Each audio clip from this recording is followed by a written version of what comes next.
wedding at Cana. Have you ever felt an experience in your life that everything was going well and all of a sudden something happened and immediately felt that everything is gone and felt desolate and unhappy and disappointed? Feel like robbed of the blessings, the phrase that we often say, pulled the rug from under the feet. Books, Sherlock Holmes and Watson, they went camping one time and they had been hiking through the mountains and enjoyed the nature and had a very good time. Very happy and tired, and at the end of the day they made a tent and they lay down and went to sleep. After a while they woke up, laying on their backs looking at the sky. Holmes said, "My dear Watson, look up at the sky. What do you see?" And Watson said, "I see stars, thousands of them." "And my dear Watson, what does that mean to you?" And Watson says, "Well, I guess it means that we are going to have a pretty good day tomorrow." And then Watson asked Holmes, "What does that mean to you?" Holmes said, "Oh, my dear Watson, to me it means that someone has stolen our tent." It happens.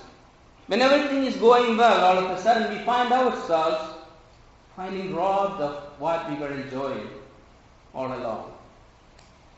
The book of Isaiah was composed at a time when God's people were in a desolate and desperate situation, taken under a foreign king. I love the book of Isaiah because it gives us a lot of promises that God has for His people we can still experience in our lives. This is the book that points to the Messiah who is going to come, a shoot that will rise up from the stem of Jesse, and the virgin will give birth to a son and will call him Emmanuel, and also about the death and crucifixion of Jesus Christ, described by this prophet as He was crushed for our iniquities, and upon Him was the chastisement that brought us peace. I love the book of Isaiah, but at the same time, the book of Isaiah was written during the time of a desperate situation of God's people, looking to a bleak and very unfortunate future according to their eyes. So it was a very difficult task to bring hope, message of hope to the people in a condition like that. God wants us to enjoy every moment of our life, celebrating in joy. But unfortunately that doesn't happen very often. Our life goes down and up, and maybe downhill, uphill, goes back and forth. We are thrusted into bitter experiences in the middle of festivities and celebrations, just like the host of the wedding of Cana. Wine, which was a very important factor in their wedding, usually looked upon as the sign of happiness and joy, just ran out in the middle of the festivities. All of those who attended the feast probably were very disappointed, and you can the disappointment and the frustration in the mind of the host of that party. But at the end, it came out that they got the best wine that ever they had tasted in their life, and became a delightful and exciting celebration to close. Even though the turning of water to wine is considered a miracle, John's Gospel, the Gospel writer, calls it a sign. We read that this was the beginning of signs that Jesus did in Cana of Galilee and manifested His glory. So this was a sign, more than a miracle. I would call it a miracle with a message. So many signs you can find in this particular miracle that Jesus did. First of all, we read that this was a sign to reveal His glory, according to John.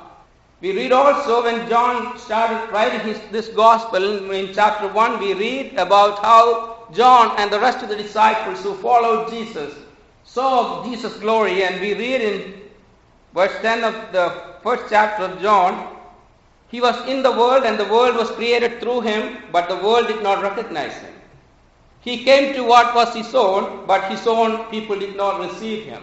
But all who have received Him, He has given the right to become God's children. And then he goes on to write, the Word became flesh and lived among us. We saw His glory. The glory for the only one full of grace and truth, who came from the Father. We saw the glory of the one, full of grace and truth. He witnessed it. He experienced it in his own life. When things don't turn out to be that great and feel like you're robbed of your blessing and the celebrations become disappointment and sadness, here's the Jesus who can make desolation to delight. And we experienced it. And we saw him with full of glory as the glory of the only one who came from heaven. And John pretty much knew that when he wrote this. And it's also a sign that showed that what Jesus brought was greater than that the law could accomplish according to Jewish religion and tradition. We see that at the end of this miracle, they had plenty of wine. But when Jesus was asked to intervene in the problem by his mother, he said, my time has not yet come. So it was not very promising in the beginning. But we also read that nearby stood 6 stone jars of water jars, that a kind of jars used by Jews for ceremonial washing. So this is also a sign that Jesus used to show the Jewish people that the law that you use for ceremonial washing is not what is all about washing and become clean. It is more than that I have come to show you.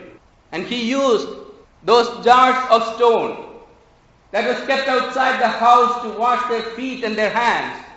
Because of the ceremonial washing that they do, the Jewish law taught them that you become clean before you enter the house. And Jesus was showing a sign that this miracle or this conversion, transformation of this water into wine, is showing the grace of God that comes to you freely. And the wine that I am going to give you is going to be the one that is going to make you clean spiritually, not the washing of your hands and feet. When Jesus went to wash the feet of the disciples, you know the story. Peter said, "You are not going to wash my feet, Lord." And then Jesus said, if I don't wash your feet, you don't have any part with me. Oh, then Peter thought he was going to lose out on the kingdom where Jesus is going to establish, and if he has any position that Jesus had planned for him, he would not get it. So he said, "Oh no, Jesus, then you wash my feet and my hands." That's what we do. Then Jesus said, "No, you don't need to have, because you're already bathed. The people who have been bathed do not need to wash their hands and feet. You only need to wash your feet." Telling him that as children of God who have been redeemed by the grace of God do not have to go through any ceremonial cleansing or cleaning, because you have been washed by the blood of the Lamb and you have become children of God by grace through faith. That was another sign that Jesus was showing in that miracle, that your ceremonial cleaning is much, much inferior than God's grace. And also it's a sign that tells you and me, everybody, that it is God who transforms our difficulties and problems into blessings. He transformed the water that was kept outside to be the wine that was being served at the table. God can use even ordinary thing for extraordinary purpose for God's kingdom. And he told the people around him to fill those jars outside the house with water, and they just did it. And also he told them, "Now take this and serve it to the guests inside." I don't know if I would have done it. From a jar of water that was placed outside to take it inside and serve it as wine, but they just obeyed that. And that is what happened there. The guests and the host, they all enjoyed the greatest wine that they ever have enjoyed in their life. The world wants us to get a new hairdo or a new dress or a wardrobe. Society wants us to get better job and get new skills.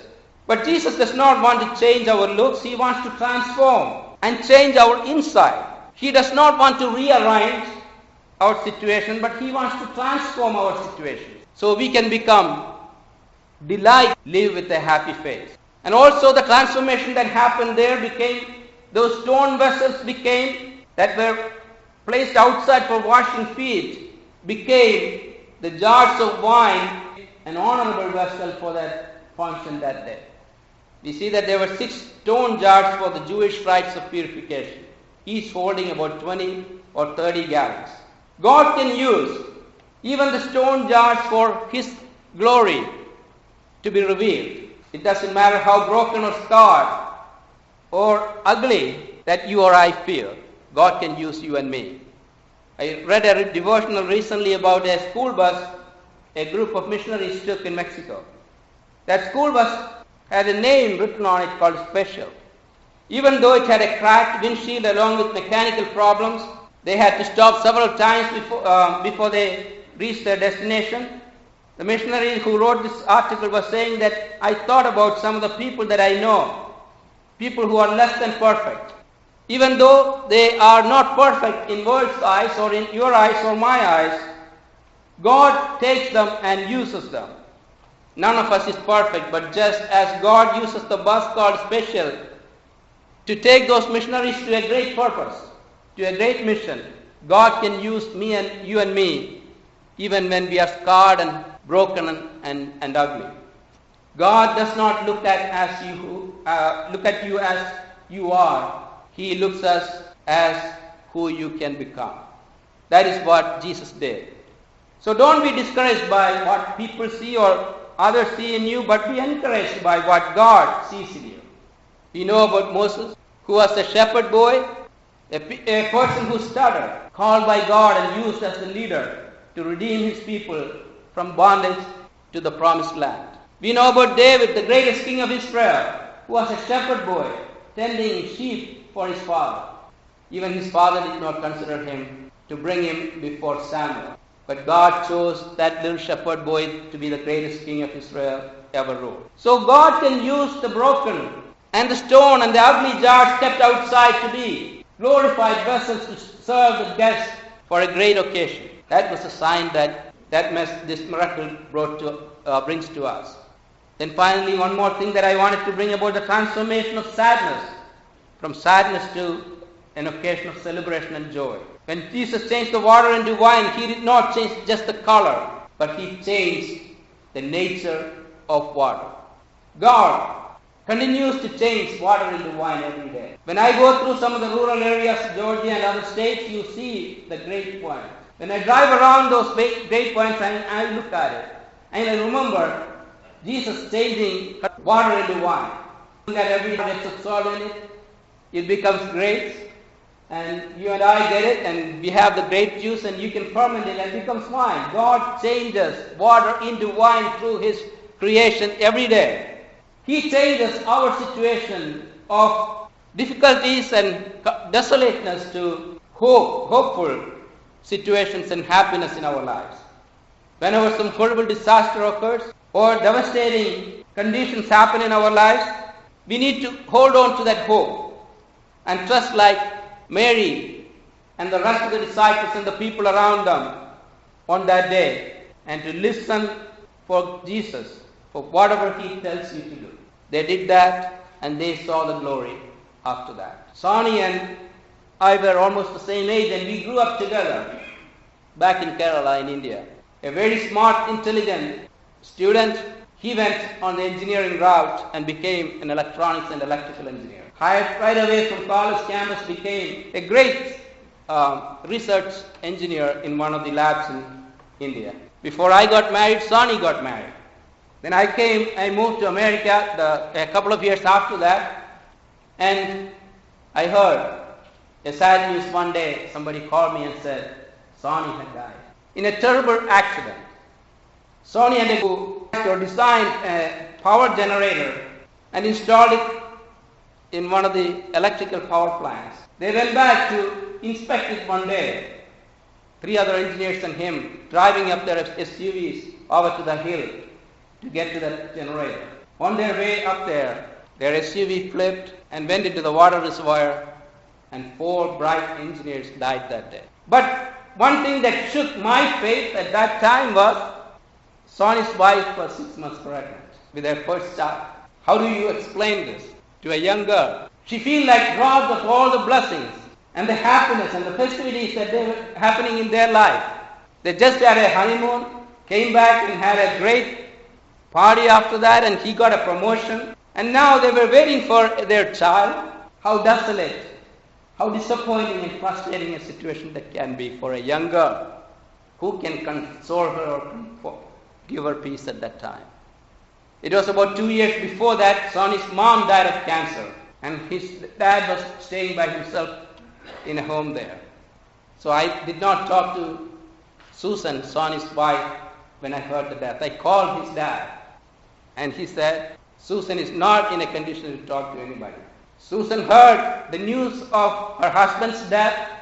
Family members at their door to announce or give them this announcement. She had a few terrible days after that, but she woke from that desolate situation one day, determined to live on faith. And she moved in with her father-in-law, who was living by himself. And after about 6 months of that incident, she gave birth to a little daughter. You can understand the pain that she was going through in her life. A child who has never seen her father, or will never see her father again. She had to raise her. Desolation and gloom darkened her vision. Every little thing that happened, even the birth of the child, was not a very happy occasion to her. But after about 25 years, about a couple of years ago, Ivan and I got an invitation for a wedding. That was Grace, Susan's daughter's wedding. Now looking back at Susan's life and her father-in-law's life, who were living, raising this little child, she became another engineer, following her dad's step. And now she was getting married. And when we went back last year, we met with Susan. She is so delightful with the things that she's doing for God among the youth, in the church mission, continuing what Sonny was doing. And we saw her daughter Grace with her husband. God can change any desolate situations into delightful moments in our lives if we are faithful to God and stay on track. God's promise to his people in Isaiah, as we read, will comfort all who mourn and provide happiness to those who grieve, to bestow to them a crown of beauty instead of ashes, the oil of joy instead of mourning, and a garment of praise instead of a spirit of despair. You no longer will be called desolate. Your name will be called delight. That is what Jesus does in our lives. He will transform our desolateness into delight, disappointment into hope, and he will reveal his glory in our lives, as he did at the miracle of Cana. That was the sign. That is the sign that you and I have to carry with us today. No matter what kind of situation that we go through, that we might sometimes feel like abandoned, scarred, and broken, there is a God who can make us delightful if we trust him. Just like the people in Cana did. Fill these jars with water, and that became the delightful wine that they enjoyed after that. Let us hold on to that hope and that promise that God has given for his people to give us joy for mourning.